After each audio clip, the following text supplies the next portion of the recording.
নমস্কাৰ নিউজ নাওৰ ষ্টুডিঅ'ত মই শ্ৰীমন্ত মাধৱ বৰুৱা চাওয়াহক কি আছে আজি আমাৰ সংবাদ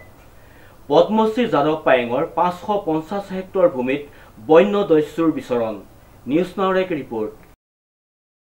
পদ্মশ্ৰী যাদৱ পায়েঙৰ 550 হেক্টৰ ভূমিত বন্য দস্যুৰ বিচৰণ বনাঞ্চলখনৰ 14 জোপাকৈ শিমলু গছ কাটি লৈ গল বন্য দস্যুৱে হয় পদ্মশ্ৰী যাদৱ পায়েঙৰ 550 হেক্টৰ ভূমিত বন্য দস্যুৰ বিচৰণ বনাঞ্চলখনৰ 14 জোপাকৈ শিমলু গছ কাটি লৈ গল বন্য দস্যুৱে দুখত ভাগি পৰা যাদৱ পায়েঙে বিচাৰিলে বন্য দস্যুৰ কঠোৰ শাস্তি মোলাই কাটনি বন্য দস্যুৰ কবলৰ পৰা কথা ইতিমধ্যে অৰণ্য মানৱ যাদৱ পায়েঙে বিভাগীয় বিষয়াক উক্ত বিষয়ে ফোনযোগে অৱগত কৰিছে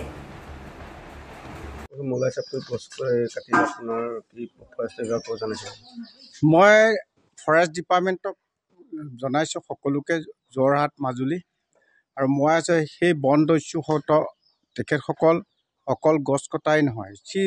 অন্য গড় হত্যা কৰিবলৈও আহিব পাৰে সেইটো গড় আছেই হাতী আছে বাঘ আছে সেইকাৰণে বন দস্যুক কৰায়ত্ব কৰি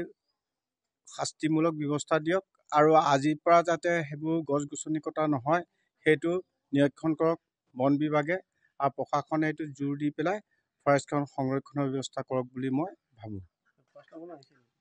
ফৰেষ্টৰ মানুহ আহিছে তেওঁলোকে আলেঙে আলেঙে এইবোৰ য'তে ত'তে এইবোৰ চেকআপ হেৰি কৰি আছে এইটো কি বোলে অনুসন্ধান চলাই আছে ক'ত ক'ত কি আছে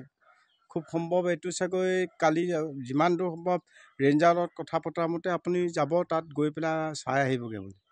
14 জোপা গছ কটা হৈছে সেইটো চব শিমলু গছ এইবোৰ 4 ফুট 5 ফুট 6 ফুট 7 ফুট গোলাই আছিল এজাৰ নে ফোনেৰে মই চব জনাই দিছোঁ অনুপম বৰাৰ ৰিপৰ্ট নিউজ নাও 24/7